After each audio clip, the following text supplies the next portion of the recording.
Mobile ফোনের notification সারা দিন ভরেই তো শুনি, মানে এই টিং টাং বা ফোনটা কেঁপে ওঠা, এগুলো কিভাবে যে আমাদের মনোযোগটা এমনভাবে কেড়ে নেয়।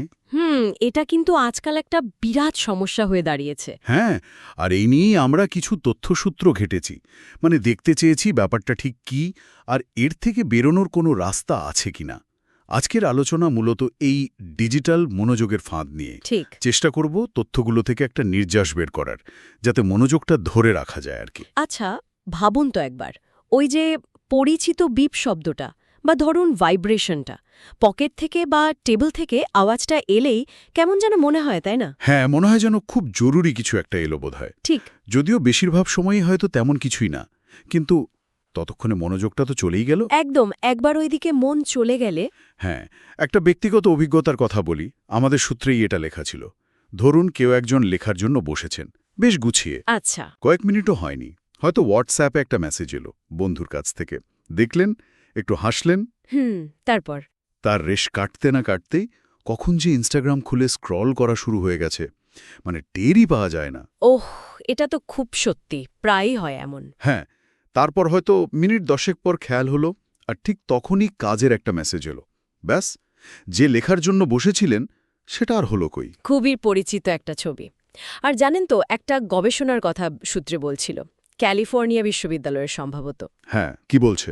বলছে যে একবার মনোযোগটা যদি ভেঙে যায়, মানে অন্যদিকে চলে যায়, তাহলে আগের মতো গভীর মনোযোগে ফিরতে গড়ে 23 মিনিটেরও বেশি সময় লেগে যায়। 23 মিনিট?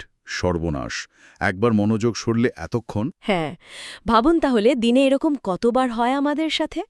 এটা যে শুধু কাজের সময় নষ্ট করে তা নয়, আমাদের ভেতরের শক্তি, মানে মানসিক এনার্জি, সিদ্ধান্ত নেওয়ার ক্ষমতা, এগুলোও কিন্তু কমিয়ে দেয়। কিন্তু এই সাধারণ দেখতে নোটিফিকেশনগুলো, এগুলো এত পাওয়ারফুল হয় কি করে?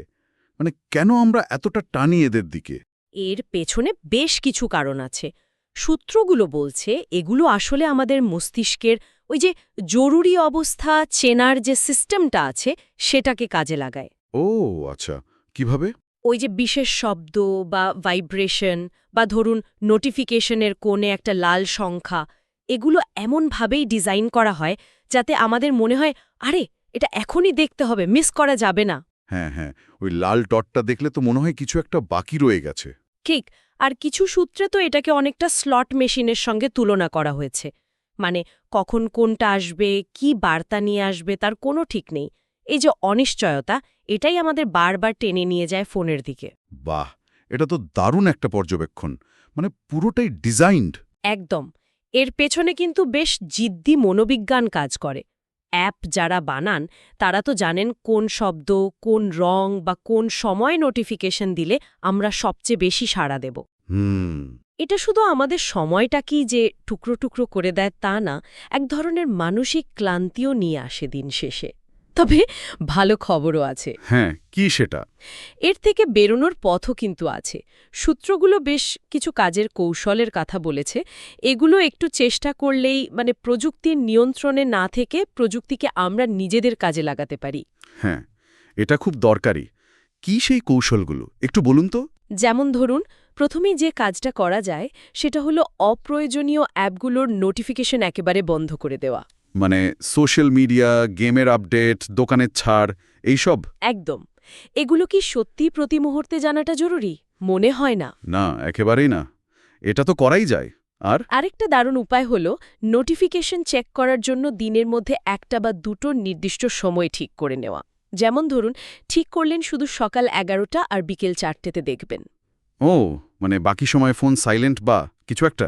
হ্যাঁ, বাকি সময় ফোন নীরব থাকবে, বা ধরুন স্মার্টফোনে যে ডু নট ডিস্টার্ব বা ফোকাস মোড ফিচারগুলো থাকে হ্যাঁ হ্যাঁ, ওগুলো তো আছে। ওগুলো ব্যবহার করা। তাহলে নির্দিষ্ট সময়ের জন্য শুধু খুব জরুরি কল বা মেসেজ ছাড়া আর কিছুই বিরক্ত করবে না। আর ফোনটাকেও যদি একটু চোখের আড়ালে, মানে হাতের নাগালের বাইরে রাখা যায়, তাহলেও কিন্তু টানটা কমে, তাই না? ঠিক, সেটাও খুব কাজে দেয়। এগুলো তো গেল বেশ কিছু প্র্যাকটিক্যাল টিপস। হ্যাঁ, এগুলো অবশ্যই মনোযোগ ফেরাতে সাহায্য করে। তবে একটা সূত্রে আরেকটু গভীরে গিয়ে একটা মনোবৈজ্ঞানিক পরিবর্তনের কথাও বলা হয়েছে। বেশ ইন্টারেস্টিং লেগেছে আমার। ওহ, সেটা কি রকম?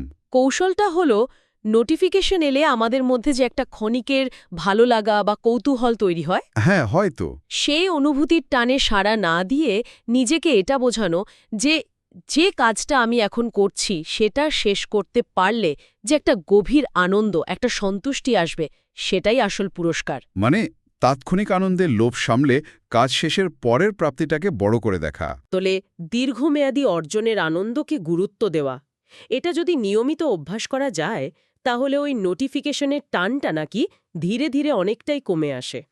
বাহ! এটা তো দারুণ একটা ভাবনা। তার মানে ব্যাপারটা দাঁড়াচ্ছে যে এই ডিজিটাল যুগে মানে একনাগাড়ে মনোযোগ ধরে রাখতে পারাটা একটা বিরাট ক্ষমতা, তাই না? একটা খুবই দামি সম্পদ। ঠিক তাই। আর সবচেয়ে ভালো খবর হলো এটা অর্জন করার জন্য হয়তো বিরাট কিছু ত্যাগের দরকার নেই। শুধু নিজের ফোনের কিছু সেটিংস বদলানো আর নিজের ভাবনার ধরনে একটু পরিবর্তন আনাই যথেষ্ট। একেবারে। এটা কোনো অসম্ভব ব্যাপার নয়, বরং চেষ্টা করলেই সম্ভব। হুম। তাই পরের বার যখন ফোনটা আলো জ্বেলে উঠবে বা শব্দ করবে বা কেঁপে উঠবে, তখন হয়তো নিজেকে একবারই প্রশ্নটা করা যেতে পারে কি প্রশ্ন? যে এই মুহূর্তে যে মনোযোগটা আমি এই নোটিফিকেশনটার পেছনে দেব, সেটা কি সত্যিই এর যোগ্য? এই মনোযোগটা কি এখন অন্য কোনো জরুরি কাজে লাগানো যেত না? ঠিক। কারণ মনোযোগ তো এমন একটা জিনিস, একবার হারিয়ে গেলে সেই মুহূর্তটার জন্য অন্তত সেটা আর ফেরত পাওয়া যায় না। একদম। এই প্রশ্নটা, এই ছোট্ট প্রশ্নটাই হয়তো আমাদের নিয়ন্ত্রণে চাবিকাঠিটা ধরিয়ে দিতে পারে। এটা নিয়ে ভাবার অবকাশ রইল।